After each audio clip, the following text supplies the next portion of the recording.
آپ کی یہاں کی جماعت اسلامی کے بارے میں کیا رائے ہے, یہاں کی مذہبی جماعتوں کے بارے میں کیا رائے ہے. اور اب تو بلکہ وہ اس حد پر چلے گئے ہیں جہاں انہوں نے تلوار ہاتھ میں پکڑ لی ہے. ان میں سے بے شمار جماعتیں, تنظیمیں, گروہ, علماء کی جمعیتیں ایسی ہیں جنہوں نے اسٹیٹس کو کے خلاف جد و جہد کی ہے, جانیں دی ہیں اپنی. مجھے ان کی کسی رائے سے اختلاف ہو سکتا ہے, اتفاق ہو سکتا ہے. اس وقت دنیا کے اندر بہت سی تنظیمیں مسلح جد و جہد کر رہی ہیں. جو لوگ فلسطین میں جد و جہد کر رہے ہیں, جن لوگوں نے کشمیر میں جد و جہد کی, میں ان پہ تنقید کرتا ہوں, ان سے اختلاف کرتا ہوں, لیکن وہ تو اسٹیٹس کو توڑنے کی جد و جہد کر رہے ہیں. ایک بات. دوسری گزارش یہ ہے کہ جہاں تک میری آپ بات کر رہے ہیں, میرے نزدیک اسٹیٹس کو حقیقت میں ٹوٹتا ہی ایجوکیشن سے ہے. میرا یہ نقطہ نظر ہے. آپ اس پر مجھ سے گفتگو آج کر رہے تک تو نہیں ٹوٹا. نہیں ٹوٹا ہے. میں اس کی بہت سی مثالیں آپ کو دے سکتا کیسے؟ ہوں. مغربی معاشرے کے اندر صرف تعلیم ہے جس نے عظیم انقلاب برپا کر دیا. ہمارے سامنے ان کی 300 سال کی تاریخ ہے. آپ دیکھیں وہ تاریخ ریفارمیشن سے, رینائسنس سے, سائنٹیفک ریولیوشن کے مراحل سے گزری ہے. یورپ کو چھوڑ کے ہم واپس پاکستان پہ آتے ہیں. ایک بات ہے سادہ سی, جماعت اسلامی پاکستان ایک سیکولر معاشرے کی پاکستان میں مخالفت کرتی ہے. جماعت اسلامی ہندوستان ایک سیکولر معاشرے کی حمایت کرتی ہے, کیونکہ اس کو انڈیا کے پولیٹیکل سسٹم میں ایک سیکولر نظام سوٹ کرتا ہے, اور جماعت اسلامی پاکستان کو پاکستان کے نظام میں ایک مذہبی نظام سوٹ کرتا ہے. تو ہم صاحب, کیا میں یہ جماعت اسلامی کی صرف ایک ایگزامپل دے رہا ہوں, کیا ہر مذہبی طبقے اور تنظیم کی جو جد و جہد ہوتی ہے وہ صرف اقتدار کے لیے ہوتی ہے؟ دیکھیے بات یہ ہے کہ ہر طرح کے لوگ ہوتے ہیں. وہ لوگ کے جو خانقاہوں میں بیٹھے ہوئے ہوتے ہیں, وہ لوگ جو مدرسوں میں بیٹھے ہوتے ہیں, وہ جو علم و دانش کی مجالس میں بیٹھے ہوئے ہوتے ہیں, وہ بھی جد و جہد کر رہے ہوتے ہیں اور سیاست میں بھی کر رہے ہوتے ہیں. ہمیں کیا غرض ہے کہ ہم ان کے محرکات اور ان کی نیتیں دیکھیں, ان کے نقطہ نظر کو دیکھیں گے, اس کا جائزہ لیں گے, اس سے اختلاف بھی کریں گے, اس سے اتفاق بھی کریں گے. یہاں کی جماعت اسلامی کو اپنی رائے دینے کا حق حاصل ہے, اور ہندوستان کی جماعت اسلامی کو اپنی رائے دینے کا یہ حق لوگ حاصل ہے. اسٹیٹس کو کے مخالف ہیں, یہ لوگ تو ہمیشہ انہوں نے 17ویں ترمیم کی حمایت کی, انہوں نے جنرل ضیاء الحق کا ساتھ دیا. نہیں, ان کی تاریخ کے بھی مختلف ادوار ہیں. وہ بھی ادوار ہیں کہ جس میں وہ پھانسی کے تختے پر گئے ہیں, وہ بھی ادوار ہیں جس میں انہوں نے یہاں کی آمریتوں کو چیلنج کیا ہے, اور وہ بھی ادوار ہیں کہ جس میں وہ آمریت کے کاسلیس ہو کر رہ گئے ہیں. تو میرے نزدیک یہ جو آپ کی سویپنگ سٹیٹمنٹ ہے, میں اس پہ نقد کر رہا ہوں. یعنی بہت معذرت کے ساتھ اور ادب کے ساتھ یہ عرض کرنے کی کوشش کر رہا ہوں کہ معاشرے میں ہر طرح کے لوگ ہوتے ہیں. ہمارا کام یہ ہونا چاہیے کہ ہم اپنے معاشروں کو زندہ کریں, اس میں لوگوں کو رائے دینے دیں, اپنا نقطہ نظر بیان کرنے دیں, اور جمہوری اصولوں کے مطابق فیصلے کریں. ٹھیک ہے, ہم الیکشن کرواتے ہیں, اس میں فرشتے ووٹ ڈال جاتے ہیں, پتہ بھی نہیں چلتا کون منتخب ہو گیا.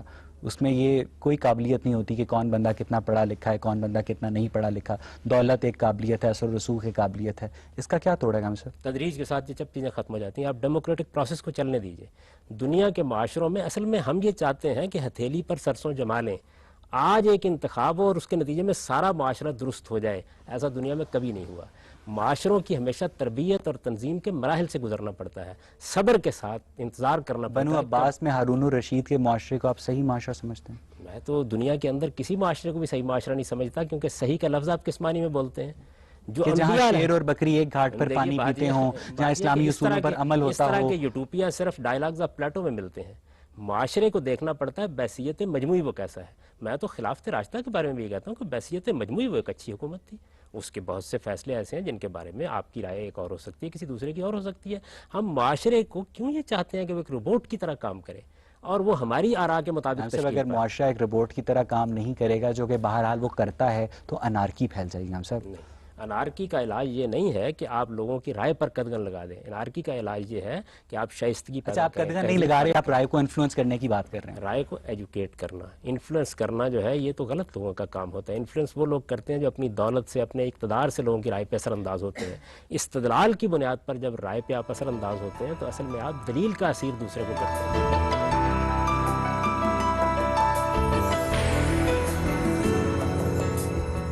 ڈیموکریسی میں ہوتا ہے جو میجورٹی رول ہوتا ہے وہ ڈومینیٹ کرتا ہے. ضروری نہیں ایک براڈ سویپنگ کنسنسس ہو اور وہ لا بنے. جو ریلیجن کے ساتھ ایشو یہ ہے کہ ریلیجن میں لوگوں کے سینٹیمنٹس بہت زیادہ انوالوڈ ہوتے ہیں. اگر آپ میجورٹی کے تھرو کوئی ریلیجس لا اگر آپ امپلیمنٹ کرائیں گے تو جو اس کی مائنورٹی ہوگی, اور وہ ایک بہت چھوٹی مائنورٹی نہیں, ایک سائزبل مائنورٹی ہوگی, اس کو اچھا نہیں لگے گا اور وہ وہی کام کریں گے جو طالبان نے کیا. طالبان کو وہ پسند نہیں تھا جو پاکستان کی میجورٹی نے اسلام امپلیمنٹ کیا تھا, اور انہوں نے ہتھیار اٹھا لیے. ٹھیک ہے, آپ باقی سارے جو نارمل آپ کے جو ہیں لیگل ایشوز ہیں اس میں لوگ ہتھیار نہیں اٹھاتے اس طرح. اتنے زیادہ نہیں اٹھاتے. میں آپ کو بہت سی مثالیں دے سکتا ہوں جس میں لوگ ان کے علاوہ ایشوز پر بھی ہتھیار اٹھاتے ہیں. مثلا تامل ٹائیگر نے کس بنیاد پر ہتھیار اٹھائے تھے؟ آئرش آرمی نے کس بنیاد پہ ہتھیار اٹھائے تھے؟ طالبان نے اگر ہتھیار اٹھائے ہیں تو پورے معاشرے کے اندر اس کی مذمت ہو رہی ہے. پوری سوسائٹی اپنا نقطہ نظر ان کے خلاف بیان کر رہی ہے اور اسی کو ڈیموکریسی کہتے ہیں. اس میں پھر وہ نہیں، اس میں وہ آپ IRA بنی، وہ کیا نام ہے تامل ٹائیگرز، وہ انہوں نے کچھ ایشوز تھے ان کے، وہ ہمارے بھی ہاں اس طرح کی سیپریٹسٹ موومنٹس تھیں، لیکن ریلیجن میں یہ بہت زیادہ پایا جاتا ہے. ریلیجن حل یہی ہے کہ آپ ڈیموکریٹک نارمز کو ترقی دیں، آپ لوگوں کو جمہوری اصولوں کی زیادہ سے زیادہ ایجوکیشن دیں. آپ طالبان سے بھی یہ بات کریں کہ تمہارے لیے راستہ جمہوریت ہے، آؤ جمہوری اصولوں کے اوپر فیصلے کریں. طالبان وہ جمہوریت میں ہار جائیں گے، وہ لوگ میجورٹی میں نہیں ہیں، وہ ہار جائیں گے، ان کو پتہ ہے وہ جمہوریت پہ نہیں آئیں گے. کچھ دیر تک جب آپ صبر کے ساتھ معاملہ کریں گے اور ایجوکیٹ کریں گے تو وہ یہ مان جائیں گے کہ یہی صحیح طریقہ ہے. اور سوسائٹی کے اندر ہر جگہ لوگ جذباتی بھی ہوتے ہیں اور ہر معاشرے کے اپنے آپ معاملات کو دیکھ کر یہ فیصلہ کرتے ہیں کہ اب ہمیں کس جگہ سے اس کو ایجوکیٹ کرنا ہے. ہمارے معاشرے کے اندر کتنے معاملات ہیں جن میں بے پناہ جہالت ہے، لیکن ہم وہاں کیا کرتے ہیں؟ ہم اپنے معاشرے کو ایجوکیٹ کرتے ہیں. معاف کیجیے گا، یہ مغربی معاشرے میں اس وقت جو نظام آپ دیکھ رہے ہیں، یہ نظام ایک دن میں وجود میں نہیں آیا. آپ اس نظام کی تاریخ پڑھیے. اس میں جو اسمبلی کا اسپیکر ہوتا تھا ان کے یہاں پارلیمنٹ کا، اس کو بادشاہ کے سامنے لے جایا جاتا تھا اور کتنے اسپیکر قتل کر دیے گئے. ایک پوری تاریخ گزری، مختلف مراحل سے گزری، اس کے بعد جا کے کچھ روایات بنی. سوسائٹی ایسے ہی تشکیل میرا پاتی. پوائنٹ یہ تھا کہ مذہب اور ڈیموکریسی دو الگ الگ چیزیں ہیں، کہیں آپس میں مل نہیں سکتی. پہلا سوال بھی میرے اس سلسلے میں تھا، دوسرا سوال بھی یہی ہوگا. خلفائے راشدین کا دور مثالی دور کہا جاتا ہے، اور خلفائے راشدین کے دور میں دیکھا جائے تو اس میں آپ کو جمہوریت، ڈیموکریسی کے یا پبلک اوپینین کے یا اس وقت کے کسی بھی اس طرح کی فارم کی آپ کو مثال نہیں ملتی. یا نامینیشن ملتی ہے یا پھر سلیکٹ فیو سے نامینیشن ملتی ہے، اور جو کلوزسٹ ٹو ریفرینڈم آپ کہہ سکتے ہیں جب وہ ہوا تو اس کے بعد جنگ ہوئی ہے. دیکھیے میں آپ سے گزارش کروں، ایک چیز ہوتا ہے اصول، ایک ہے اس کا اطلاق اور اس کی اپلیکیشن. اپلیکیشن ہمیشہ حالات کے لحاظ سے ہوتی ہے. خلفائے راشدین ایک قبائلی معاشرے میں نظم چلا رہے تھے. قبائلی معاشرے میں اگر آج آپ کو بھی انتخابات کرانے پڑیں، آپ کا بھی قبائلی علاقہ ہے، آپ کے یہاں بھی بلوچستان میں ابھی قبائل ہیں، تو وہاں آپ دیکھتے ہیں کہ بہت سی وہ چیزیں آپ کو قبول کرنا پڑتی ہیں جو وہاں کے تمدنی حالات کا ناگزیر تقاضا ہے. عرب میں قبیلے تھے، ان قبیلوں کے سردار تھے، ان سرداروں کو ایک نوعیت کا جمہوری اقتدار ان کے اوپر حاصل تھا. یہی سردار تھے جو زیادہ تر رائے پر اثر انداز ہوتے تھے اور انہی کے ذریعے سے نظم اس سے پہلے سے چل رہا تھا. جب اسلامی حکومت قائم ہوئی، رسالت مآب صلی اللہ علیہ وسلم نے ایک نظم قائم کر دیا اور خلفائے راشدین کے انتخاب کا موقع آیا، تو سب سے پہلا سوال یہی پیدا ہوا کہ اب اقتدار کس کو دیا جائے گا. اور آپ دیکھیں حضور صلی اللہ علیہ وسلم نے آخری فیصلہ کیا فرمایا. آپ نے جو فیصلہ فرمایا وہ نقل ہوا ہے ہمارے ہاں حدیث کی کتابوں میں. وہ فیصلہ یہ تھا کہ میرے بعد قبیلہ قریش کے لوگوں کو حکومت مل جائے گی. دلیل کیا دی؟ الناس تبع لقریش، لوگ قریش کے پیچھے ہیں، لوگوں کی تائید ان کو حاصل ہے. مسلمہم لمسلمہم و کافرہم لکافرہم، مسلمان بھی ان کے مسلمانوں کے پیرو ہیں اور جو پہلے منکرین تھے وہ بھی ان کے منکرین کے پیرو تھے. اس وجہ سے اس قبائلی نظام کے اندر جس قبیلے کو عوام کی عمومی تائید حاصل تھی اس کو اقتدار منتقل کر خلفائے دیا. راشدین جمہوریت کی حمایت کرتے تھے، خلفائے جمہوری راشدین اصول کی. جمہوری اصول کی، اس لیے کہ جمہوری اصول تو قرآن میں بیان کشمری ہوا نے ہے. اپنی کتاب سبل الاغشاء میں حضرت ابو بکر سے ایک کوٹ انہوں نے کوٹ کیا ہے. حضرت ابو بکر کا قول ہے کہ اقتدار اس کے حوالے کرو جو خود نہ کہے کہ اقتدار میرے لیے ہے، بلکہ لوگ اسے کہیں کہ اقتدار تمہارے لیے. لیکن صاحب جس جمہوری نظام کی جس میں ہم رہتے ہیں، جس کو ہم نے ایکسپیرینس کیا ہے، اس میں ہر امیدوار خود کو مسٹر پرفیکٹ سمجھتا ہے اور کہتا ہے جی میرے میں یہ خصائص ہیں تو آپ مجھے ووٹ دیں. تو آپ اس جو آپس میں ٹکراؤ ہے، کانٹراڈکشن ہے، اس کو کیسے ختم کریں گے؟ سمجھ لیجیے مذہب دو طرح سے اپروچ کرے گا. ایک قانون ہوتا ہے اور ایک انسانی اخلاق کی اصلاح ہے. یہ انسانی اخلاق کی اصلاح ہے کہ آپ حکومت کا نظم جب قائم کرنے جا رہے ہیں تو ایسے لوگوں کو آپ منتخب کریں جن لوگوں میں یہ اور یہ اوصاف اور صفات ہوں. یہاں عوام کو کہا جا رہا ہے ان کی تربیت کیسے ہو. ایک ہے قانونی معاملہ کیا، قانونی معاملہ یہ ہے کہ لوگ جس کے حق میں رائے دیں گے وہ منتخب ہو جائے گا. ایک یہ ہے کہ لوگوں کو آپ ایجوکیٹ کر رہے ہیں اور پیغمبر لوگوں کی تعلیم دیتے ہیں، وہ معلم ہوتے ہیں انسانیت کے، وہ بتاتے ہیں کہ کیسے لوگوں کا انتخاب کرو اور لوگوں کو بتاتے ہیں کہ ان کے اندر اقتدار کی حرص نہیں ہونی چاہیے. پہلے انہوں نے جیسے ہی ریفرینڈم کیا سٹارٹ ہوا اسلامی تاریخ میں تو ساتھ ہی جنگ چھڑ گئی. پہلے تو جتنی خلفاء کی نامینیشنز ہوتی تھی. نہیں ہوا. دیکھیے بات یہ ہے کہ جو برسر اقتدار پارٹی یا جماعت ہے اس کے لیڈر مل کے انتخاب کرتے رہے، کوئی نامزدگی بھی نہیں ہوئی.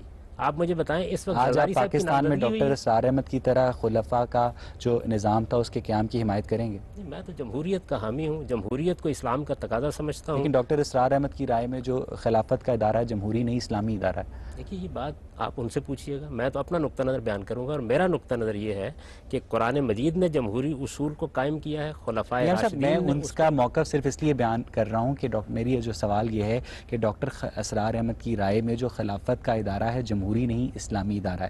آپ کی رائے میں جو خلافت کا ادارہ ہے اصل میں ہے ہی جمہوری ادارہ. ٹھیک ہے ہم صاحب، میں کوئی غلط تو نہیں کہہ رہا؟ نہیں، میرے نظریے تو خلافت کا کوئی ادارہ ہی نہیں ہے، یعنی جس میں خلیفہ کا انتخاب کیا جاتا ہے مسلمانوں کا جو مسلمانوں حاکم کا ہے، حکمران کہیے نا. مسلمانوں کا جو یعنی حکمران خلافت ہے، کوئی یعنی اسلامی مسلمانوں کا اصطلاح جو نہیں ہے. لیجسلیشن کا نظام ہے وہ ایک جمہوری ہوگا. سرتاسر آپ کی جمہوری. رائے میں ان کی رائے یہ جمہوری نہیں ہوگا بلکہ جو کلرجی ہے وہ اس کا منتخب کرے گی، مجتہدین جو ہیں اس کا انتخاب کریں گے. میرے علم میں نہیں ہے کہ ان کی یہ رائے ہے. آپ نے اگر کہیں پڑھی ہو تو ضرور مجھے بتائیے گا. وہ بالکل دو باتیں الگ الگ ہیں جو کی جا رہی ہیں. وہ یہ بتا رہے ہیں کہ جمہوریت کے اوپر ہم کیا پابندیاں عائد کریں گے. میں تو اس کا بھی قائل نہیں ہوں. میرے نزدیک جمہوریت کو آپ اپنے طریقے پہ کام کرنے دیں. جتنے لوگ مسلمان ہوں گے اتنا اسلام اسٹیٹ میں ظہور پذیر ہو جائے گا.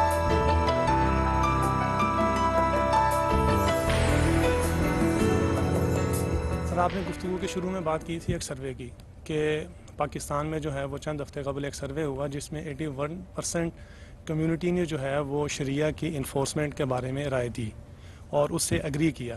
میرا آپ سے سوال یہ ہے کہ زبانی کلامی جو ہے وہ 81% کمیونٹی نے اس سے اگری کیا اور اس کی ناگزیریت پر بھی زور دیا، لیکن جب بات آ جاتی ہے اس کی امپلیمنٹیشن کی تو اس میں ہم دیکھتے ہیں کہ جو مذہبی گروہ بندی ہے ہماری اور جو مذہبی فرقہ پرستی ہے وہ بہت زیادہ نمایاں ہو جاتی ہے. یعنی کہ جو بھی فرقہ ہے وہ یہ چاہتا ہے کہ جو اس کی جس یعنی کہ فقہ کا یا جس مسلک کا یا جس گروہ کا پیروکار وہ ہے اس پیروکار کے جو عقائد ہیں اور جس کے اعتقادات ہیں وہ اعتقادات جو ہیں وہ انفورس کیے جائیں، وہ امپلیمنٹ کیے بات پھر فرقہ پرستی آپ پہ آ کا گئی. جو ہے وہ اس کے بارے میں کیا نقطہ نظر ہے کہ اس جو مذہبی فرقہ پرستی ہے اس کا تدارک اور اس کا خاتمہ جو ہے وہ کیسے ہو سکتا ہے اور اسلامی نظام کے نفاذ میں جو یہ ایک رکاوٹ ہے اس کو ہم کیسے دور کر سکتے ہیں؟ جمہوری عمل کو جاری کر دیجئے. جمہوری عمل کے بارے میں سمجھ لیجئے وہ صرف انتخابات کا نام نہیں ہوتا.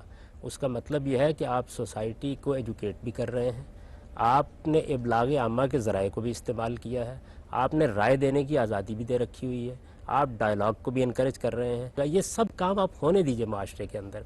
یہ جیسے جیسے ہوں گے وقت کے ساتھ تبدیلی آتی چلی جائے گی. ایک بڑا اہم سوال یہ ہے کہ جس تبدیلی کا ہم خواب دیکھتے ہیں سوسائٹی میں وہ صرف مذہبی تو نہیں ہے.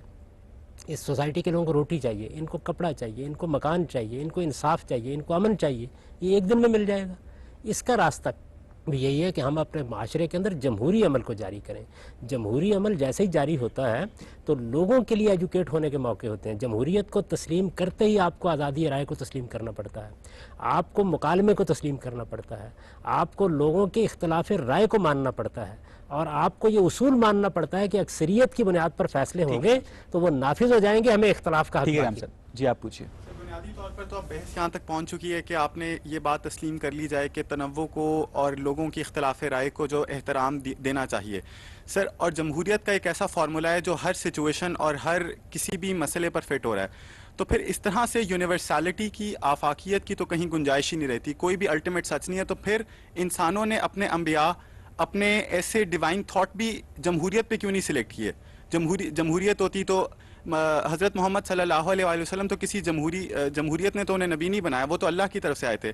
اس کا مطلب یہ ہے کہ ایک سیکریٹ بلڈ لائن جو ہوتی ہے اگر وہ عوام کو رائے دے، یہ تو بڑا جو جمہوریت عوام کے ہاتھ میں اگر آپ سب کچھ دے دیں گے تو عوام تو کہیں پہ بھی آپ کو لے جائے گی. اور دوسری بات آپ کہتے ہیں کہ اگر ہم انہیں ایجوکیٹ کریں، اس وقت اگر آپ موجودہ دور میں دیکھیں تو اس مطلب ہے فورن فنڈڈ میڈیا اتنا زیادہ سٹرونگ ہے کہ آپ تو لگے رہیں گے یہاں پہ 1400 سال اگلے بھی گزر جائیں گے تب بھی یہاں پر اسلامی نظام نہیں آئے گا.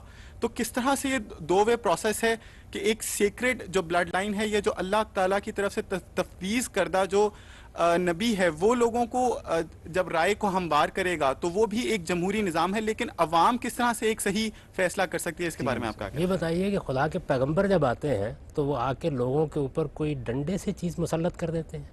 ان کے بارے میں قرآن یہ کہتا ہے انما انت مذکر لست علیہم بمسیطر. وہ بھی آ کے لوگوں کو قائل کریں گے. جب لوگوں کو آپ قائل کر رہے ہوتے ہیں اور حق و باطل کے فیصلے کر رہے ہوتے ہیں تو وہ دلیل کی بنیاد پر ہوتے ہیں، وہ کبھی جمہوری بنیاد پر نہیں ہوتے۔ جمہوریت فصل نزاع کا طریقہ ہے، یعنی جب لوگوں میں کسی چیز کی تعبیر کے بارے میں اختلاف ہو گیا اور ہمیں ملک کی سطح پر، قوم کی سطح پر کوئی فیصلہ کرنا ہے تو وہ جمہوری طریقے سے ہوتے ہیں۔ مذہب کے فیصلے جمہوری طریقے پر نہیں ہوتے۔ مجھے دین قبول کرنا ہے، میں دلیل کی بنیاد پر قبول کروں گا۔ ہو سکتا ہے ساری دنیا انکار کر دے اور میں ایک چیز کو مان رہا ہوں، لیکن جس وقت ہم قوم کے لیے کوئی قانون بنانے لگے ہیں تو اب اگر دین کی انٹرپریٹیشن زیر بحث ہے تو اس میں لازماً اکثریت کی بنیاد پر فیصلہ ہوگا۔ یہ دونوں باتیں ہمیں خدا کے پیغمبر نے بتائی ہیں۔ یہ بھی ہمیں بتایا ہے کہ جس وقت حق و باطل کا فیصلہ کرنا ہو تو خاص ساری دنیا اختلاف کر رہی ہو، تم دلیل کی بنیاد پر اپنی رائے قائم کرو۔ اور یہ بھی بتایا ہے کہ جس وقت اختلاف ہو جائے اور قومی سطح پر کوئی فیصلہ کرنا ہو، اجتماعی سطح پر، تو امرہم شورا بینہم کے اصول پہ فیصلہ کرو۔ ان میں دونوں میں کوئی تضاد نہیں۔ جس وقت ہم جمہوری فیصلے کو مان رہے ہوتے ہیں تو نافذ العمل مان رہے ہوتے ہیں، حق نہیں مان رہے ہوتے۔ مثال کے طور پر آپ اس وقت جمہوری طریقے کے مطابق ایک قانون نافذ کر دیجئے، وہ قانون نافذ ہو جائے گا۔ اگر اس میں کوئی کسی کی تازیانہ پیٹھ پر برسنا ہے تو میری پیٹھ پر بھی برس جائے گا۔ مجھے حق ہے میں اس سے اختلاف کروں، میں اپنی رائے بیان کروں، میں رائے عامہ کو ہموار کروں۔ تو دونوں چیزوں کو از راہ کرم خلط ملط نہیں ہونا چاہیے۔ دونوں چیزیں بالکل الگ الگ ہیں۔ حق و باطل کے فیصلے استدلال کی بنیاد پر ہوتے ہیں اور سیاسی فیصلے ہمیشہ جمہوری بنیاد پر ہوتے ہیں۔ لیکن ٹرو ڈیموکریسی میں آپ کوئی بھی رجیم سکسیسفل نہیں بنا سکتے اس طرح سے۔ اس میں مطلب ہے بیرونی خلفشار اور انتشار کا جو پرسنٹیج ہے یا اس کا جو امکان ہے وہ ہمیشہ بہت زیادہ رہے گا۔ دنیا کے اندر جو اچھی جمہوریتیں اس وقت وجود میں آ گئی ہیں ان کی 100 سے زیادہ تعداد ہے، ان میں کوئی انتشار نہیں۔ سب سے بڑا انتشار اٹلی میں رہا۔ انتخابی نظام نے بتدریج اس کو بھی ختم کر دیا۔ آپ کسی نظام کو چلنے تو دے۔ مجھے یہ بتائیے اگر جمہوری نظام قبول نہیں ہے تو پھر شخصی نظام قبول ہے؟ پھر جلال الدین اکبر کی حکومت قائم کرنی ہے، عالمگیر کی حکومت قائم کرنی ہے؟ پھر کیا بہادر شاہ ظفر کے کسی فرزند کو تلاش کر کے لایا جائے کہ اس کو آپ نے اقتدار دینا ہے؟ راستہ کیا ہے پھر یا کوئی طبقاتی حکومت قائم کرنی ہے؟ ٹھیک ہے، جب آپ نے لوگوں کی بنیاد پہ فیصلہ کرنا ہے، مجھے اس جملے کا مطلب سمجھا دیں جو قرآن نے کہا ہے امرہم شورا بینہم۔ مسلمانوں کا مشورے کی بنیاد پر نظام وجود میں آئے گا، مشورے کی بنیاد پر قائم رہے گا، مشورے کی بنیاد پر ختم ہو جائے گا۔ جب آپ رائے کی دینے کا حق برابر مان رہے ہیں اور رائے کی بنیاد پر نظام قائم کر رہے ہیں تو اختلاف ہوگا تو اکثریت کی رائے فیصلہ کن ہو جائے گا۔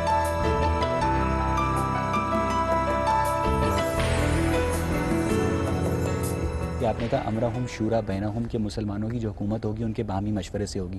صاحب آج کل صورتحال یہ ہے کہ آج کل مسلمانوں کی یا عیسائیوں کی یا ہندوؤں کی حکومت نہیں ہوتی بلکہ ایک ملک کی حکومت ہوتی ہے۔ پاکستان کی حکومت ہے، مصر کی حکومت ہے، ایران کی حکومت ہے۔ تو جب اس ملک کی حکومت کا، ایک نیشن سٹیٹ کی حکومت کا انتخاب کیا جاتا ہے تو صرف اس میں مسلمان ووٹ نہیں ڈالتے، اس میں غیر مسلم بھی ووٹ ڈالتے ہیں، جس کو جو اسلامک جورسپروڈنس ہے وہ اس کو باہر کر دیتی ہے غیر مسلموں کو ووٹ ڈالنے کے پروسیس سے۔ کیوں باہر کر دیتی ہے؟ مسلمانوں کے ہیں، اس کے فیصلے کرنے کا حق ان کو ہے۔ رسالت مآب صلی اللہ علیہ وسلم نے غیر مسلموں کو اسلامی ملک میں ووٹ ڈالنے کا اختیار حاصل ہے اسلامی حکومت کے قیام میں؟ ہم نے دیا ہوا ہے یہ حق، پاکستان میں حاصل ہے۔ اگرچہ ہمارے آئین میں یہ لکھا ہوا ہے کہ اس میں کوئی قانون قرآن و سنت کے خلاف نہیں ہو سکتا۔ پوری مسلمان قوم نے دیا ہے۔ یہ جو لفظ ہے اسلامی جمہوریہ پاکستان، آپ اس سے اتفاق کرتے ہیں؟ میرے نزدیک سے ضرورت کوئی نہیں، ضرورت نہیں ہے، ویسے آپ ان تھیوری اس میں اتفاق کرتے ہیں؟ قوم نے اگر ایک فیصلہ کیا، اب ذرا ایک بات کیجئے، یعنی پاکستان کے آئین میں واضح طور پر لکھا ہے، کیونکہ پاکستان ایک اسلامی جمہوریہ پاکستان ہے، کہ اس میں کوئی بھی قانون قرآن و سنت کے منافی نہیں بن سکتا۔ فرض کیجئے 2 منٹ کے لیے کہ آج جو پاکستان کی عوام کی اکثریت ہے وہ یہ فیصلہ کر دیتی ہے کہ یہاں جوا خانہ کھل جانا چاہیے، اکثریت نے فیصلہ کر دیا۔ میں یہ نہیں کہہ رہا کہ وہ کرے گی، میں علمی سطح پر بات کروں۔ فرض کیجئے یعنی جمہوریت نے ایک فیصلہ کر لیا، لیکن اس جمہوریت نے جو فیصلہ کیا ہے وہ آئین میں یہ لکھا ہے کہ یہاں کوئی قانون قرآن و سنت کے منافی نہیں بن سکتا۔ تو اس کا مطلب ہے کہ جمہوریت کا جو فیصلہ ہے وہ نافذ العمل نہیں ہوگا، کیونکہ آئین میں لکھا ہے کہ یہاں کوئی قانون قرآن و سنت کے منافی نہیں بن سکتا۔ تو پھر پاکستان اسلامی جمہوریہ کیسے ہو سکتا ہے؟ دیکھیے بات یہ ہے کہ آپ نے جو آئین بنایا ہوا ہے اس کے تحت کچھ ادارے بنائے ہوئے ہیں۔ جب آپ اس نوعیت کا کوئی فیصلہ کریں گے تو وہ فیصلہ عدالت میں چیلنج ہو جائے گا، کیونکہ وہ آئین کے خلاف ہوگا۔ آئین کو آپ بدلنا چاہتے ہیں تو 2/3 اکثریت سے آپ اس میں ترمیم کیجئے۔ ایک پروسیس ہے جو جمہوریت کا ہم نے قائم کر دیا ہے، آپ اس پروسیس کو فالو کر کے جو کچھ کرنا ہے کریں۔ آئین کی خلاف ورزی کرنے کا تو کسی کو حق نہیں دیا جا سکتا۔ آئین میں یہ لکھا ہوا ہے کہ یہاں کوئی فوجی حکمران نہیں آ سکتا، اگر آئے گا اور آتے رہے ہیں تو ظاہر ہے ہم اس کے خلاف احتجاج کریں. میرا خیال ہے کہ ہم اگلے 1400 سال تک بھی اس پہ بحث کرتے رہیں تو شاید اسلامی نظام یا ایسا نظام جس میں مسلمانوں کی حکومت اس لیے نہیں قائم ہو سکے گا کہ مسلمانوں کے بہت فرقے بن چکے. تو آپ مجھے بتائیے آج عملی طور پر جو آپ کو ناظر ٹی وی پر دیکھ رہا ہے وہ کیا کرے کہ اس کی زندگی میں ایسی تبدیلی آئے کہ وہ لوگوں کو اپنا اسلامی نظام کے مطابق اپنا عمل درآمد کرتا ہوا نظر آئے؟ میں تو اس اصطلاح کو صحیح نہیں سمجھتا. میں اس پر نقد کر چکا ہوں, آپ کو بتا چکا ہوں کہ فرد کو اپنا فیصلہ خود کرنا ہے, اور بہت سے افراد یہ فیصلہ خود کر کے جس چیز کو درست سمجھتے ہیں اس کے مطابق زندگی بسر کر رہے ہیں. کروڑوں کی تعداد میں مسلمان مسجدوں میں جا رہے ہیں, نماز پڑھ رہے ہیں, زکوٰۃ دے رہے ہیں, روزے رکھ رہے ہیں, حج کر رہے ہیں, لاکھوں کی تعداد میں جا رہے ہیں. آپ اسلام کو صرف سیاست میں کیوں محدود کر دیتے ہیں؟ وہ عمل کر رہے ہیں. اب رہا معاملہ سیاسی معاملات کا, آپ آج جمہوری اصول کو اختیار کر لیجئے. میں آپ کو اطمینان دلاتا ہوں کہ جتنا معاشرے میں دین موجود ہے وہ پارلیمنٹ کے ذریعے سے ظہور پذیر ہو جائے گا. انٹیلیجنس ایجنسیاں, میڈیا, فورن ایڈ, فوج یہ کبھی نہیں چاہیں گی کہ پاکستان میں حقیقی جمہوریت آئے. ان کو کیسے ہٹایا جا سکتا ہے؟ دنیا میں کبھی ان ایجنسیوں نے, کبھی افواج نے, کبھی بادشاہوں نے نہیں چاہا. اس کے باوجود دنیا میں جمہوریت آئی. جمہوریت ایک ایسا پروسیس ہے جس کے لیے آپ کو صرف آزادی رائے کا موقع ملنا چاہیے. وہ پاکستان میں ہم کو حاصل ہے. ہم یہ پروگرام یہاں بیٹھ کے کر رہے ہیں, ہم لوگوں سے اپنی بات کر سکتے ہیں. ہم نے چیف جسٹس کی پوری مہم میں پوری قوم کو موبیلائز کیا ہے. کسی نے اس کے راستے میں رکاوٹ ڈالنے کی کوشش کی ہے, خس و خاشاک کی طرح بہ گیا ہے. آپ ہمیں موقع دیجئے آزادی کے ساتھ کام کرنے کا. یہ سب چیزیں غیر مؤثر ہو جائیں گی جن کا آپ ذکر. آپ پوچھیے. سر, اس پروگرام میں ایک ٹرم یوز ہوئی تھی جاہل عوام, اور اس پہ آپ نے بہت زیادہ ریئیکٹ بھی کیا. تو اس کے ساتھ ساتھ آپ کہتے ہیں کہ عوام کو یونیورسٹیز, کالجز میں ایجوکیشن سوسائٹی کے ساتھ ساتھ خود ہی وقت کے ساتھ مل جاتی ہے. لیکن اس کے باوجود 60 سال گزر گئے اور پاکستان میں ابھی بھی وہ شعور نہیں ملا پاکستان کے لوگوں کو. اور اگر آپ کہتے ہیں ڈیموکریسی, تو ڈیموکریسی کو آپ بہت ٹرمز میں ایسا شو ہو رہا ہے کہ آپ کہہ رہے ہیں کہ ڈیموکریسی زیادہ بہتر ہے ریلیجن سے. اور اگر کوئی ایسا کنسنسس ہے جس پہ کہ پوری عوام اکٹھی ہو جاتی ہے, کوئی ریلیجن کے خلاف چیز ہے, لیکن سنس اکثریت ہے تو سب لوگ اکٹھے ہو جاتے ہیں, اس پہ آپ کا کیا موقف ہے؟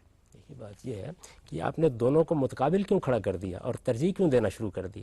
میں تو یہ کہہ رہا ہوں کہ جس مذہب کو میں مانتا ہوں اس نے سیاسی مسائل کے حل کے لیے ڈیموکریسی خود تجویز کی ہے.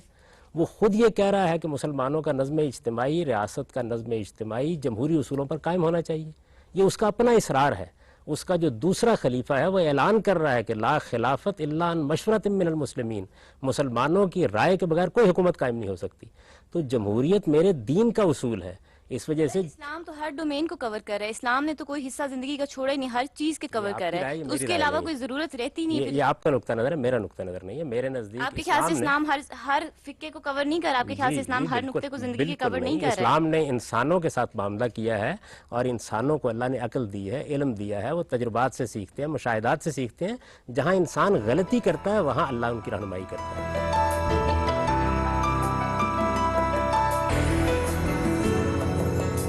جی آپ پوچھیں. صاحب, آپ جمہوریت کی بات بھی کر رہے ہیں, آپ نے نظام کے حوالے سے بھی کافی اچھی سیر حاصل گفتگو فرمائی ہے.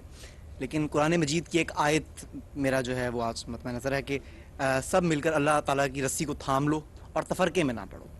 دوسری طرف آپ یہ کہتے ہیں کہ مختلف خطوں کے حالات کے مطابق آپ وہاں ڈیزائن کرتے ہیں جمہوریت کو. وہاں کے لوگ جس سسٹم کو پسند کرتے ہیں وہ اس کو اڈاپٹ کرتے ہیں. دنیا کے اندر ہر جگہ ایک فقہ کی حکومت نہیں ہے. میں مسلم ممالک کی بات کر رہا ہوں کہ 57 مسلم ممالک بھی کسی ایک توجیہ پر آج تک متفق نہیں ہیں. کچھ لوگ اہل سنت کا جو موقف ہے اس کو کرتے ہیں, اس میں بھی پھر 4 ائمہ کی آگے ڈویژن ہے. کچھ لوگ اہل تشیع کے موقف کو درست سمجھتے ہیں, ان کے الگ ممالک ہیں, اہل سنت کے الگ ممالک ہیں. یہ الگ بات کہ پاکستان میں ان دونوں کے درمیان انٹریکشن موجود ہے, دنیا کے کئی خطوں میں انٹریکشن موجود ہے. لیکن آپ یہ جب ہم اس مرحلہ فکر پر آ جاتے ہیں تو ہم یہ دیکھتے ہیں کہ وہ اپنا ایک جمہوری نظام قائم کرتے ہیں, اس کے مطابق اپنی پسند اور ناپسند کے مطابق قوانین بناتے ہیں, اور پھر وہ قوانین دوسرے ممالک کے لیے جو مسلم ہی ہیں وہ قابل قبول نہیں ہیں. اور پھر ہم یہ بات بھی کرتے ہیں کہ سارے ملو اور اللہ کی رسی کو تھام لو. آپ مجھے بتائیے کہ جب موقف میں اس قدر واضح اختلاف موجود ہے تو کس طرح یہ ہو سکتا ہے؟ ایران عراق جنگ کا معاملہ آپ نے دیکھا, دونوں مسلم ممالک تھے, سالوں لڑتے رہے. آج آپ دیکھ لیجئے کہ مسلم بلاکس ایک نہیں ہیں. کچھ لوگ ہیں کہ جو ایران کی مخالفت کرتے ہیں, بلا وجہ کرتے ہیں, اور کچھ لوگ ہیں جو مصر کی مخالفت کرتے ہیں, کچھ لوگ ہیں کہ وہ سعودی عرب کو وہابی کنسیڈر کرتے ہیں. اسی طرح میں دیکھتا ہوں کہ حماس اور حزب اللہ دونوں اسرائیل کے خلاف لڑ رہے ہیں, لیکن آپ دیکھیے کہ بنیادی طور پر اگر وہ مل کے لڑیں تو بہت کچھ کر سکتے ہیں, وہ رسی کو تھام سکتے ہیں, لیکن وہ آپس میں اختلافات کی وجہ سے وہ ایک دوسرے کے خلاف بھی لگے رہتے ہیں اور اسرائیل کے خلاف بھی لگے رہتے ہیں. مسلمانوں کی رسی, یہ بات یہ ہے کہ ایک نصیحت کی اللہ تعالیٰ نے کہ لوگوں اللہ کی رسی کو مضبوطی سے تھامو, پھر بتایا اللہ کی رسی کیا ہے, قرآن مجید, اور تفرقہ برپا نہ کرو. تفرقہ برپا کرنا اصل میں ایک اور چیز ہے اور اختلاف رائے بالکل اور چیز ہے. صحابہ کرام میں اختلاف رائے ہوتا تھا, وہ تفرقہ برپا کرتے تھے. اختلاف رائے کا مطلب یہ ہے کہ آپ نے سنجیدگی سے ایک رائے قائم کی ہے, آپ نے وہ رائے دلائل کی بنیاد پر بیان کی ہے, دوسرا اس سے مختلف رائے رکھتا ہے, جمہوری طریقے سے فیصلہ کر لیجئے اگر کوئی قانون بنانا ہے. تفرقہ یہ ہوتا ہے کہ آپ کسی کو کافر قرار دیں, آپ کسی کو ضال اور مضل قرار دیں, آپ کسی کے خلاف جذبات ہموار کریں. بنیاد کیا ہوگی؟ آپ کہتے ہیں جمہوریت ہوگی. جو فیصلہ سیاسی سطح پر کرنا ہے اس کی بنیاد جمہوریت ہوگی, جو فیصلہ دینی سطح پر کرنا ہے اس کی بنیاد دلیل ہوگی. غامدی صاحب, جس کی بنیاد جمہوریت ہوگی, ظاہر ہے کہ جب جمہوریت کے لیے آپ کیا کہتے ہیں کہ پارلیمنٹ بیٹھے گی اس کے کرنے کے لیے. پارلیمنٹ کا مزاج آپ پاکستان میں دیکھ لیجئے 5 دن میں بدل جاتا ہے. سوات آپریشن ہوا, کچھ دن پہلے سارے کی ساری سب جماعتیں جو ہیں وہ تیار تھیں کہ آپریشن نہیں ہونا چاہیے, ہم حق میں ہیں, اور اس کے بعد 5 دن میں صوفی محمد کے بیان آئے اور سب نے کہا کہ نہیں جی نہیں, آپریشن ہونا چاہیے. جمہوریت کا حسن ہے. تو یہ جمہوریت کا کیا حسن ہے کہ 5 دن میں آپ کا فیصلہ بدل گیا؟ جمہوریت میں ایسے ہی آراء میں ارتقاء ہوتا ہے, لوگ رائے دیتے ہیں, اس میں سسٹم کیسے چلے گا؟ آپ مجھے بتا دیجئے کہ یہ وہ ملک ہے کہ جہاں ایک مرتبہ آپ ایک لبرل پارٹی کو چوز کرتے ہیں, اگلی مرتبہ آپ رائٹس کو چوز کرتے ہیں, پھر آپ 2 سال اس گورنمنٹ کو چلتا ہوا دیکھتے ہیں, تو پھر آپ لیفٹس کو, یعنی کہ لوگوں کی کوئی رائے ہی نہیں ہے. لوگوں کو جو میڈیا بتاتا ہے, لوگوں کے جیسے ٹرینڈز بنتے ہیں انسانی نفسیات کے مطابق, وہ اس کو فالو کرنا شروع کر دیتے ہیں. آپ نے 31 سال تک یہاں جمہوری معاشرے کو پنپنے ہی نہیں دیا. آپ اس کو پنپنے دیجئے, آپ اس کو چلنے دیجئے. آپ کے بالکل پاس ہندوستان موجود ہے. جب پنپنے دیا تو تب کیا ہوا؟ میں یہ عرض کر رہا ہوں, پنپنے کب دیا ہے؟ آپ تو 4 سال کا موقع بھی نہیں دیتے. 4 گورنمنٹس, 2 نواز شریف کی اور 2 بے نظیر کی ہیں, آپ کیا کہتے ہیں کہ یہ عامر تھیں؟ ہر 2 سال کے بعد ختم کر دی گئیں. آپ کے بالکل ہمسائے میں جب وہ ختم کی گئیں تو نیکسٹ ٹائم دوسری گورنمنٹ کیوں آئی؟ اسی کو لوگوں نے مزید کنٹینیو کیوں نہیں کیا؟ جمہوریت اسی کو کہتے ہیں. تو ظاہر ہے کہ لوگوں کا فیصلہ بدل گیا. اس سے کیا فرق پڑتا ہے؟ دیکھیے, آپ کے پاس ہندوستان موجود ہے, اس کے اندر ایک جمہوری پروسیس کو آپ نے چلنے دیا. وہاں بھی لوگ کبھی کانگریس کے حق میں رائے دیتے ہیں. حکومت کے اندر ہر 2 دن کے بعد فیصلہ بدل جاتا ہو, آپ کس طرح کہہ سکتے ہیں کہ وہ ایک قوم کی بقا کا ضامن ہے؟ یہ قوم کی بقا کا انحصار اس پر نہیں ہے کہ فیصلہ ایک کر کے بیٹھ جایا جائے اور جمود میں مبتلا ہو جائے. غامدی صاحب, جو 12 کروڑ عوام نے اس وقت کیا تھا اور اب 16 کروڑ عوام نے اب کیا ہے, کیا آپ کہتے ہیں کہ یہ کسی ایک بندے کا فیصلہ ہے؟ قوم کی بقا کا انحصار اصل میں ہوتا ہی اس میں ہے کہ جمہوری معاشرے کو اس کے راستے پر چلنے دیا جائے. قوم کی بقا اختلاف رائے کو گوارا کرنے میں ہے, اس کو ختم کر دینے میں نہیں ہے. انسانیت کا حسن یہ ہے. یہ سب چیزیں ایسی ہیں کہ جو ہم اپنی سوسائٹی سے گین کر رہے ہیں, بلا وجہ کر رہے ہیں. آپ دیکھیے کہ طالبان کا ایشو ہے, طالبان کے ایشو کے اوپر ہم لوگوں نے کیا بات کی کہ جی کچھ عرصہ پہلے ایک گورنمنٹ تھی, وہ سب لوگ کہتے تھے کہ جی طالبان جو ہیں وہ اسلام کا نام بہت روشن کر رہے ہیں, اور سب سارے دیکھیے کہ آج تک ہمارے علماء ہیں جو ٹی وی پہ آگے کہتے ہیں کہ طالبان بالکل رائٹ ہیں, بالکل صحیح ہیں, اور کچھ لوگ ہیں جو کہتے ہیں کہ طالبان کا موقف درست نہیں ہے. طالبان نے 2-4 کمنٹ دیے, اور اب ہم لوگ کیا کر رہے ہیں, ہم انہی طالبان کو جو ہمارے ہی پن پائے ہوئے ہیں, ہمارے ہی پالے ہوئے ہیں, ہم ان کے خلاف ایک جنگ کر رہے ہیں. یہ آپ کچھ فیصلوں پہ تنقید کر رہے ہیں نا, اسی کو جمہوریت کہتے ہیں کہ آپ کو یہ حق حاصل ہو کہ آپ یہ تنقید کر سکیں. اگر یہاں امریت ہوتی, اگر یہاں بادشاہت ہوتی تو آپ کو یہ گفتگو کرنے کا موقع نہ ملتا. یہ گفتگو کرنے کا حق آپ کو جمہوریت نے دیا ہے تاکہ آپ بدل جاتے ہیں کریں with in the time duration. جو ہمارے فیصلے بدل رہے ہیں, آپ کیا کہتے ہیں اس کا ذمہ دار کون ہے؟ اس کی ذمہ دار جمہوریت ہے. عوام کی ایجوکیشن نہیں ہوئی, اس کی ذمہ دار جمہوریت نہیں ہے, اس کی ذمہ دار آمریت. صاحب, جب ایجوکیشن ہی نہیں ہے لوگوں کے پاس اور لوگ غلط فیصلہ کر رہے ہیں, آپ کس طرح حق دے رہے ہیں لوگوں کو؟ اصل میں دونوں چیزیں پیرالل چلتی ہیں. کبھی کسی قوم کی تعمیر کا کام, ایک چیز پیچھے رہ گئی اور وہ پیرالل نہیں چلی, تو آپ یہ کہیں کہ ابھی تھوڑی دیر کے لیے آمریت ہونی چاہیے. جب آپ عوام کو ایجوکیٹ کر لیں گے تب ہم لے آئیں گے جمہوریت. اب آپ کس لیے حمایت کر رہے ہیں؟ وہ آمریت آپ کی قائم کر دیتے ہیں اور اس کے بعد ہم سب اپنی زبانیں بند کر لیتے ہیں. ٹھیک ہے, اس لیے کہ آمریت جب آئے گی, مسئلے کا حل نہیں ہے. دیکھیں, میں ہوں یا کوئی اور ہو, مسئلے کا حل یہ ہے. بات یہ ہے کہ عوام کی ایجوکیشن جب نہیں ہے, آپ کہتے ہیں عوام کی ایجوکیشن یہ کوئنسائڈ کرتی ہے ساتھ جمہوریت کے. اب ایجوکیشن ہے نہیں, جمہوریت چلے جا رہی ہے, غلط فیصلے ہو رہے ہیں, ہر 2 دن کے بعد فیصلے بدل رہے ہیں اور کوئی پوچھنے والا نہیں ہے. اب آپ بتائیں کہ اس میں میرا قصور ہے یا آمریت کا قصور ہے یا جمہوریت کا قصور ہے؟ آپ کی جگہ آمریت اگر غلط فیصلے کرے گی تو اس کو کیسے درست کریں گے؟ جمہوریت میں تو وہ راستہ موجود ہے کہ ہم لوگوں کو ایجوکیٹ کر کے, لوگوں کی رائے تبدیل کر کے تبدیل کر لیں گے. اگر آمریت نے بدترین فیصلے کرنے شروع کر دیے تو اس کو کیسے روکیں گے؟ اچھا, آج کی ساری بحث سے نتیجہ سامنے آیا کہ جو جمہوریت ہے آپ کی رائے میں وہی ایک بہترین حل ہو سکتا ہے ساری بحث کا. ہم سب یہاں میں آج سے اب آپ سے وہی سوال کرنا چاہوں گا جو جسٹس منیر نے ایک زمانے میں مولانا مودودی سے کیا تھا کہ کیا آپ کو یہ قابل قبول ہوگا کہ ہندوستان کے ہندو جو وہاں میجورٹی میں ہیں وہ جمہوریت کی بنیاد پر ایک حکومت کا ایسی حکومت کا انتخاب کریں BJP کی جو مسلمانوں کے ساتھ امتیازی سلوک روا رکھے، تو کیا یہ آپ کے لیے قابل قبول ہوگا؟ جمہوری اصول کے اوپر اگر یہ فیصلہ کرتے ہیں تو یہ حق دیں گے نا ہمیں کہ ہم اس فیصلے کو تبدیل کرانے کی بھی جدوجہد کریں، اسی کو جمہوریت کہتے ہیں۔ وہ تو ساری عمر نہیں ہو سکتی کیونکہ آپ ہندوؤں کی میجورٹی کو نہیں بدل سکتے۔ نہیں، آپ کا خیال ہے یہ ہندوؤں کی میجورٹی بھی انسانوں کی میجورٹی ہے اور انسان استدلال سے متاثر ہوتا ہے۔ آپ جب جمہوری معاشرے کو چلنے دیں گے، عیسائی معاشرہ تھا جس میں چرچ کا نہاب قائم تھا، ایک پروسیس قائم ہوا اور اس نے اس کو تبدیل کر دیا۔ ہم ہندوؤں سے بھی مخاطب ہوں گے اور جہاں کوئی چیز علم و عقل کے خلاف ہے اس میں لوگوں کے ذہنوں کو تبدیل کریں گے۔ آپ ڈیموکریسی کو اصل میں ایک فیصلے کی روشنی میں کیوں دیکھتے ہیں؟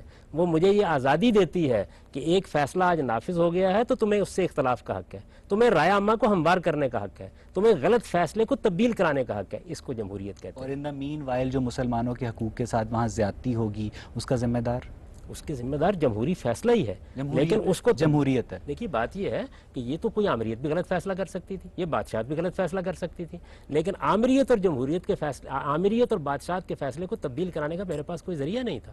مجھے پھر انتظار کرنا تھا کہ یہ خاندان کب تاریخ کی نظر ہوتا ہے اور اس کے کوڑے دان میں پڑتا ہے۔ جمہوریت مجھے یہ حق دیتی ہے کہ میں کل اس فیصلے پر تنقید شروع کر دوں۔ میں رائے عامہ کو ایک بات اور کہ مسلمانوں کے معاشرے میں تمام فروعی اختلافات کو مد نظر رکھتے ہوئے کیا آپ کو یہ امکان نظر آتا ہے کہ یہاں جمہوریت پنپ سکتی؟ میرے نزدیک میں آپ سے گزارش کرتا ہوں کہ مسلمانوں کے معاشرے میں اسٹیٹ سے متعلق قانون پر بہت کم اختلافات ہیں۔ یہ اختلافات جو ہیں یہ تو لوگوں کی انفرادی زندگی سے متعلق ہیں، کرنے دیجئے ان کو۔ ایک چھوٹی سی مثال دیتا ہوں کہ وفاقی شرعی عدالت، رویت ہلال کمیٹی، محکمہ اوقاف، جب ان سارے سرکاری مذہبی اداروں میں تمام مکاتب فکر کے نمائندوں کو نمائندگی دینے کی بات ہوتی ہے تو گویا یہ تسلیم کیا جاتا ہے کہ تمام مکاتب فکر کا موقف ایک نہیں ہے اور صرف جو جنرلائزڈ سٹیٹمنٹس ہوتی ہیں کہ ہم مذمت کرتے ہیں یا ہم نہیں کرتے ان پر ایک سپرفیشل کنسنسس کریٹ کیا جاتا ہے۔ اصل جو انڈر لائنگ چیزیں ہیں، جو اختلافات ہیں، وہ وہی رہتے ہیں۔ یہ پھر آپ نے اتفاق رائے کی بات کی ضرورت کیا ہے؟ اس کی اکثریت کی بنیاد پر فیصلہ ہونے دیں۔